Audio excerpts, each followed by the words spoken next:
राधे राधे मित्रों, स्वागत है आपका आपके अपने YouTube चैनल पर। संत न छोड़े संतई, कोटिक मिले असंत, चंदन विष व्यापत नहीं, लिपटे रहत भुजंग। साधु और संत जन कभी अपनी साधुता नहीं त्यागते। जिस प्रकार चंदन के पेड़ पर हजारों सांप लिपटे रहें, फिर भी चंदन अपनी शीतलता नहीं छोड़ता। 1978 की बात है। होली के आसपास श्री देवरा बाबा वृंदावन धाम में यमुना जी के किनारे मचान पर आसीन थे। जब भी बाबा वृंदावन धाम में आते थे, श्री बाबा के आने के बाद हजारों सेवक और भक्त उनकी सेवा इत्यादि में नियुक्त हो जाया करते थे और श्री बाबा सभी को यथा योग्य सम्मान, प्रसाद, डांट फटकार, दर्शन व उपदेश आदि देते थे। इन्हीं अनन्य भक्तों में से बाबा के एक भक्त थे हुब्बी पहलवान। यमुना तट पर बने बाबा के आश्रम से वे थोड़ी दूर गांव में रहते थे। उन दिनों अक्सर बाबा की सेवा, दर्शन आदि में नित्य उपस्थित वे रहते थे। पहलवान होने के नाते उनका थोड़ा सा स्वभाव उग्र था, किंतु बाबा के आज्ञाकारी भक्त थे वे हुब्बी पहलवान। एक दिन किसी संत ने इनके सामने ही बाबा से पहलवान जी की शिकायत कर दी। बाबा, ये हुब्बी पहलवान तलवार, भाला, चाकू आदि रखते हैं। बाबा ने आज्ञा की, बच्चा, लाठी छोड़कर और कोई चीज मत रखना। तुम मेरा दर्शन करते हो, इन चीज़ों से तुम्हारी शोभा नहीं है। मेरा आशीर्वाद तेरे साथ है, फिर तुझे किस चीज़ का डर है? बच्चा, अब आज्ञा देता हूँ, ये सब चीज़ें पास में रखना छोड़ दो। श्री देवरा बाबा कभी चमत्कार नहीं करते थे। बाबा की इच्छा मात्र से ही चमत्कार हो जाया करते थे। श्री बाबा सिद्धियों के प्रदर्शन करने में विश्वास नहीं रखते थे। बाबा भगवान की भक्ति और भगवान के नाम के जप को ही प्राथमिकता देते। भक्त हुब्बी पहलवान जी ने बाबा की आज्ञा सिरोधार्य की और उस दिन से चाकू, भाला, तलवार आदि रखना बंद कर दिया।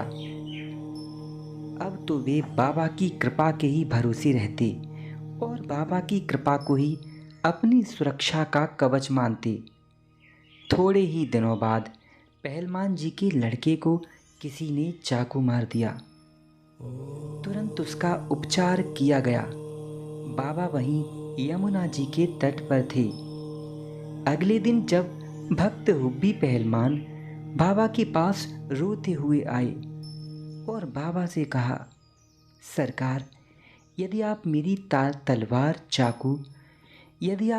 तलवार, चाकू और भाला ना छुड़वाते तो आज ये घटना नहीं होती। वे बाबा को सारी घटना से अवगत करा रहे थे।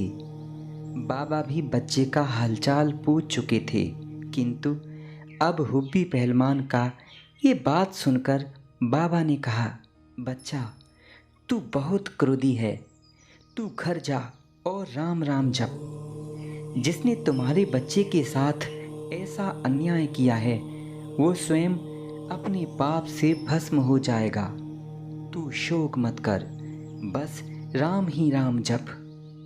मेरी दया आशीर्वाद तेरे साथ है। भक्त हुब्बी पहलवान गुरु वाक्य को सुन करके अपने दुखी मन को स्वयं ही ढांढस बंधाते हुए अपने घर चले गए और दिन रात राम राम के जाप में लग गए।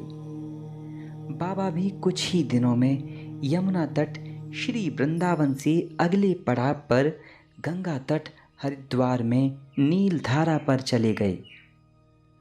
इधर कुछ ही दिनों के बाद उस चाकू मारने वाले व्यक्ति को किसी ने चाकू गोली से जान से मार दिया। जिसने जैसा किया उसको उसकी करनी का वैसा ही फल मिल गया। परंतु गुरुदेव तो भविष्य दृष्टा भी होते हैं। अगर बाबा हुब्बी पहलवान के चाकू तलवार और भाले ना छुड़वाते तो क्रोध में आकर पहलवान जी कुछ गड़बड़ कर देते और वो पाप अपने हाथ में लेकर शत्रु को मार देते, जिसका उनको भारी दंड भुगतना पड़ता। श्री देवराह बाबा अपने भक्तों को अहिंसात्मक रहने का ही उपदेश करते और भगवान की भक्ति के सहारे ही जीवन निर्वाह करने की आज्ञा देते थे। श्री देवराह बाबा संत ही नहीं बल्कि सच्चे संतों के जन्मदाता थे। वे संतों के भगवान थे। आगे पहलवान जी बाबा के पास आए और फूट फूट कर रोने लगे। उन्होंने बाबा से कहा, सरकार, आपकी आज्ञा से जिस व्यक्ति ने बुरा किया था उसको उसका फल मिल गया। बाबा ने कहा, बच्चा सोचो, अगर हम तुम्हारे अस्त्र शस्त्र नहीं छुड़वाते तो तुम ही क्रोध के आवेश में आकर बदला लेते, जिससे तुम्हारे द्वारा पाप होने की संभावना हो जाती और उसका दंड फिर तुम्हें भी भुगतना होता। इसीलिए बच्चा, तुम्हारा अस्त्र, तुम्हारा कवच और तुम्हारी रक्षा करने वाला तो भगवान का नाम है। सदा सर्वत्र प्रेम से जपते रहो। श्री राम, जय राम, जय जय राम। राधे राधे मित्रों, तो कैसी लगी आपको आज की वीडियो? ये वीडियो हम इसीलिए बनाते हैं ताकि हमें अच्छा लगता है कि हम कुछ अच्छा कर रहे हैं और एक समाज को सही मैसेज जाता है कि हमारे ऋषि मुनियों की परंपरा जो भगवान की भक्ति करने की है और सत्य के मार्ग पर चलने की है, ये बनी रहे। कोई भी हिचकिचाए नहीं सत्य के मार्ग पर चलने से। इसीलिए आपका सपोर्ट हमें चाहिए। आप ऐसे ही सपोर्ट करते रहिए और मैं ऐसी ही वीडियोस आप तक पहुंचाता रहूँगा। राधे राधे। चैनल को सब्सक्राइब करके बेल आइकॉन को प्रेस कर लेना। धन्यवाद।